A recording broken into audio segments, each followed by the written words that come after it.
Satoru Gojo, the strongest modern Jujutsu sorcerer, and Blast, the #1 hero. These two clearly sits in the top tier strongest characters in their verse, having Gojo put up against literally everyone in the anime world, whether it's Goku or Naruto or Ichigo, and the list goes on. Having to read many comments of people suggesting putting up Gojo against Saitama in one of my videos. However, I personally believe it would be more fitting to match him up against either Tatsumaki or Blast, and as you can clearly see, I have chosen Blast. In this video, we will not only determine who would win this matchup, but also what would Gojo's rank be if he was ever a part of the One Punch Man verse. But before, as usual, make sure to subscribe and hit the notification bell for more of these matchup videos. Thank you.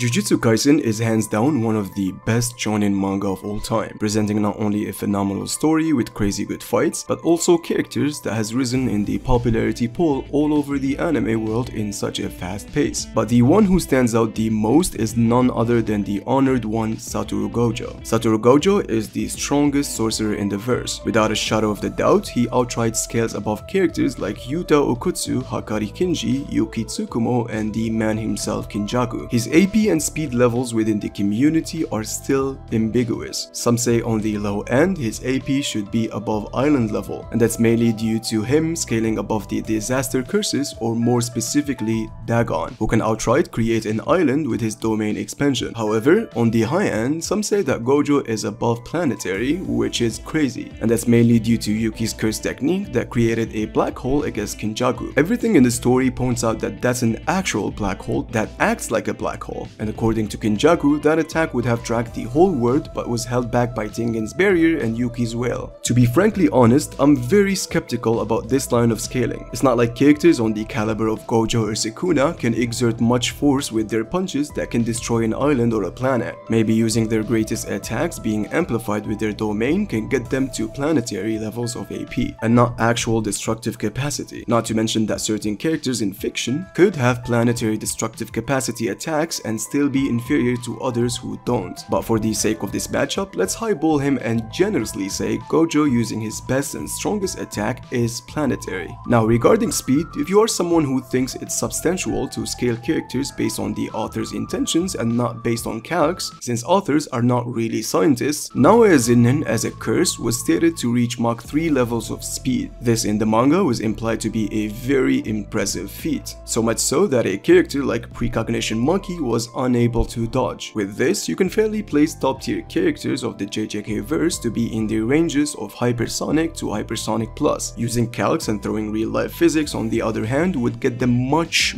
higher than this. Take Hakari for example, being capable of dodging lightning point blank, and in the anime, Toji can be seen clearly reacting to Onoe's lightning, and many other countless feats like Maki catching a bullet and Yuji dodging multiple ones right before, and the list goes on. This clearly indicates levels of speed beyond of what the author intended it to be. Some scalers takes this to another level, saying that Kashimo and Sukuna are light speed characters, since Sukuna is now dodging electromagnetic waves. And to be perfectly honest, I do not believe that that's the case. But despite me personally trumping the author's statements over calcs, will still be generous and say that Gojo's speed can vary from lightning to light speed levels. Now that we've got all of this out of the way, let's talk about the most important aspect about Gojo's strength, which is his actual curse technique. I'm well aware that the majority now understands how his infinity works, which is a technique that can be used mainly due to possessing both the limitless power and the sixth eyes. With this, he can manipulate and distort space at will.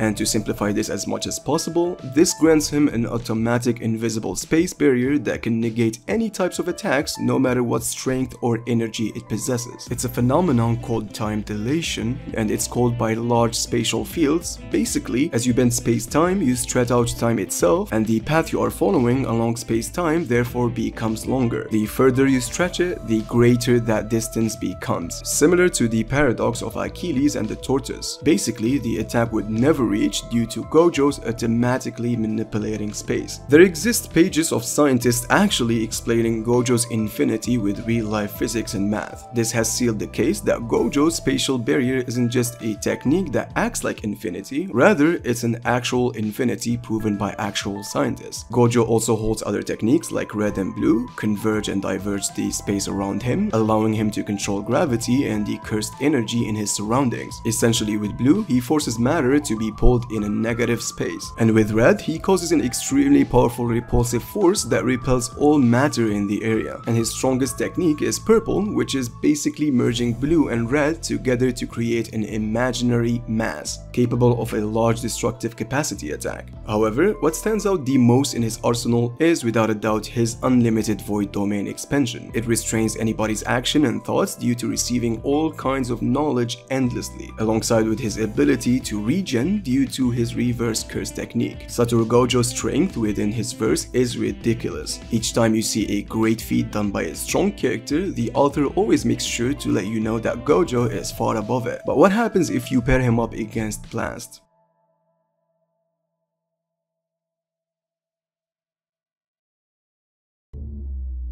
It's still unknown how monsters really exist in the One Punch Man verse. The type of route an individual can take to become a monster varies from one to another. The most special one is indeed accepting the power from an entity they call God. This entity is the main villain of the One Punch Man verse, and the one who directly opposes it is none other than the #1 hero Blast. Blast is the strongest hero aside from Saitama, rumored to have the capability of winning against all of the S-class heroes combined. The S-class heroes are characters who are said to be an anomaly. Their speed varies from massively hypersonic to faster than light levels, and Blast sits at the top of that group. The real first demonstration of his level of strength comes from his confrontation with Flashy Flash, of which the latter, even when using his top speed, was nowhere near Blast's level. Flashy Flash is a character who is indeed faster than light, however, Blast vastly outscales that. Proof to that is his fight against Cosmic Fear Garu. Not only was he reacting and being relative to a much stronger Garu who is trying to kill him, but even reacted to the Serious Punch Squared. This is without a doubt Blast's most impressive feat, and it's important to understand that this is a serious Saitama, fueled with rage and probably is not holding back, and Blast was still able to react, and surprisingly seems like he's moving faster than them. You can clearly see that the two punches didn't even connect, and Blast was able to move his hands to create a teleporting portal. This has made it very clear that in the speed department, Blast is one of the best in the One Punch Man verse, putting him at massively faster than light levels of combat and reaction speed. Now when it comes to AP,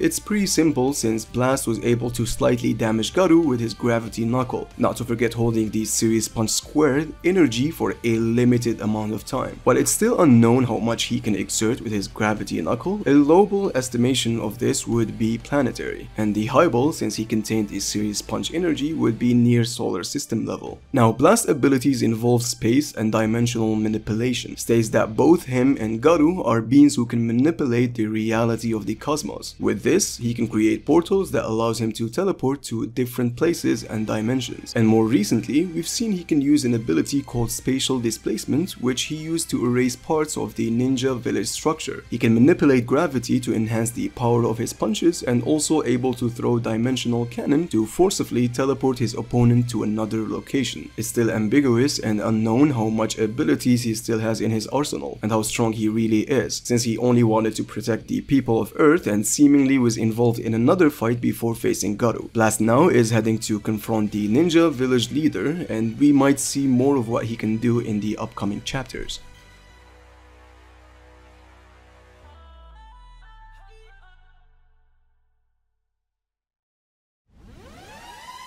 Now, it's pretty self-explanatory that when it comes to stats, Blast vastly outscales not only Gojo, but also the JJK verse as a whole, being extremely generous to Gojo, granting him planetary levels of AP and light speed reaction and combat levels, is just not gonna cut it against a character who is massively faster than light and can hold the Serious Punch Square energy for a limited time. The sheer difference of AP and speed is just massive. So the whole reason you see Satoru Gojo being put up against characters like Goku and Saitama in the versus matchups is simply due to his infinity technique. It's always a question of what and who can deal with this broken hacks. So the question everybody is here for is, can Blast overcome or bypass Gojo's infinity? However, before that, let's talk about Gojo's chances of winning. The only possible win con for Gojo is to land a domain expansion and trap Blast inside, making him receive endless or infinite amount of knowledge that would render him incapable of moving. Granted, we're ignoring the fact that in order for him to be trapped in the first place, he'd need to possess cursed energy. Now, the probability of this to happen is pretty low. Even with Gojo's 0.2 seconds domain expansion, Blast would still be able to escape its range in no time. He is just massively faster than anything Gojo would produce. Whether it's red, blue, or purple, he would only get caught if he allows himself to be caught. There isn't any argument made for Blast being resistant to Gojo's limitless void, and Gojo wouldn't just open his domain expansion from the get-go. Blast seems like a fighter who thinks on his feet and strategizes before he attacks. He wouldn't let himself get caught in the first place. So as I said, the chances of Gojo winning against Blast are close to none. Okay, now that we've determined that Blast could almost never lose, how can he win? In chapter 236 of the JJK manga, Sukuna bypassed Gojo's infinity by slashing space itself, and according to him, infinity meant nothing as long as it existed within that space. Now Sich, in chapter 173, a Hero Association executive who Blast trusts, stated that the only reason Blast can fight against God is because he has the ability to manipulate space and time. Remember that infinity exists within that space according to Sukuna, and Blast can just manipulate it. What substantiates this for me is Blast's statement in chapter 166, in which he says that he and Garou has the ability to manipulate the reality of the cosmos, meaning they can alter the laws of nature that regulate the universe, and one of them should be infinity that operates within that space. This is one of the ways to bypass Gojo's hacks. There is this other argument regarding Gojo's infinity, that it cannot actually slow down sound or shockwaves. The main reason for that is as soon as he heard the sound in his fight against Joe Goat, he made sure to dodge, supporting it with Gojo saying that it's hard to also pick up on poison with his infinity, meaning there are things that are difficult for infinity to process, and sound and shockwaves could be one of them. Although I highly doubt it, but it's also a possibility that could be the case. Now you could also say that Blast could use his dimensional spatial portals, and it's hard to argue that Gojo's infinity could process the hyperspace portal, teleport him to the void of space and suffocate him, or just attack him with spatial displacement, which is a dimensional sphere that wraps the space an object occupies and rip apart parts of it. There are just many things Blast can do in this regard. He would eventually figure it out and find a way to bypass infinity, since it's a matter regarding his own specialty, which is time and space manipulation. This right here is not close at all. Blast just has the stats and the hacks to completely dismantle and take care of Gojo. Now, what rank would Gojo be if he was in the One Punch Man verse? You can safely say that most of the One Punch Man characters wouldn't have an answer to his infinity hacks. Sure, many characters outscales him when it comes to strength and speed, but his infinity would obviously get him to be one of the top of the S-class heroes if he did not neglect his hero duties. Let me know your thoughts down below, and make sure to join the Discord server. I actually try my best to reply there, and please take good care of yourself.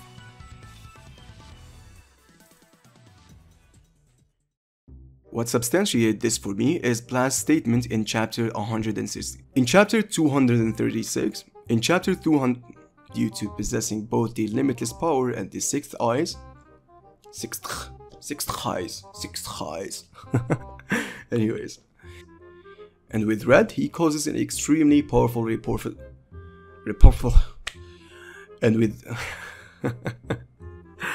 with red, oh my god. And with red, he causes an extremely powerful oh my god, how can I say this? And with red, he causes an extremely powerful repulsive force that repels all matter in the area. Oh my god, I said it. Anyways. He can also manipulate gravity It's a phenomenon called time dilatation,